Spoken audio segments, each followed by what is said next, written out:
بسم اللہ الرحمن الرحیم۔ عشرہ ذی الحجہ کے پہلے 10 دن کے فضائل۔ سورۃ الفجر کی ابتدائی آیات، جہاں اللہ تعالیٰ نے والفجر ولیال عشر، قسم ہے صبح کی اور 10 راتوں کی۔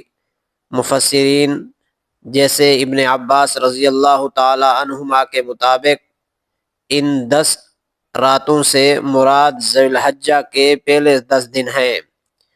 اللہ تعالیٰ نے ان دنوں کی قسم کھائی ہے جس سے ان کی عظمت کا اندازہ ہوتا ہے۔ رسول اللہ صلی اللہ علیہ وسلم نے فرمایا، دنیا کے دنوں میں سب سے افضل دن ذی الحجہ کے پہلے 10 دن ہیں۔ صحیح الجامع۔ جس طرح رمضان کی آخری 10 راتیں افضل ہیں، اس طرح سال بھر کے دنوں میں ذی الحجہ کے پہلے 10 دن سب سے افضل ہیں۔ حضرت ابن عباس رضی اللہ تعالی عنہما سے روایت ہے کہ نبی کریم صلی اللہ علیہ وسلم نے فرمایا، اللہ تعالیٰ کے نزدیک ان 10 دنوں ذی الحجہ کے پہلے 10 دن کے اعمال صالحہ سے زیادہ پسندیدہ کسی اور دن کے اعمال نہیں۔ صحابہ نے عرض کیا، یا رسول اللہ، کیا اللہ کی راہ میں جہاد کرنا بھی ان دنوں کے عمل سے بڑھ کر نہیں؟ آپ صلی اللہ علیہ وسلم نے فرمایا، جہاد بھی نہیں، سوائے اس شخص کے جو اپنی جان اور مال لے کر نکلے اور واپس کچھ نہ لائے۔ صحیح بخاری۔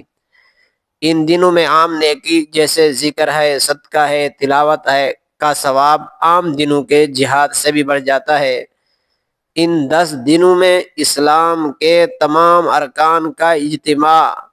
حافظ ابن حجر رحمۃ اللہ علیہ نے فتح الباری میں لکھا ہے کہ ذی الحجہ کے اس عشرے کی فضیلت کی بنیادی وجہ یہ ہے کہ اس میں اسلام کے تمام بڑے ارکان، عبادات ایک ساتھ جمع ہو جاتے ہیں۔ نماز، روزہ، صدقہ، قربانی کی شکل میں اور حج، یہ خصوصیت سال کے کسی اور حصے کو حاصل نہیں ہے۔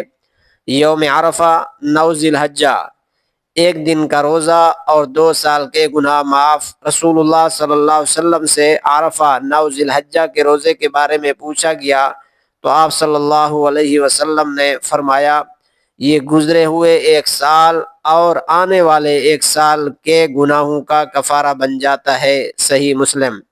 ذی الحجہ کے 10 دن کرنے والے 5 اہم کام۔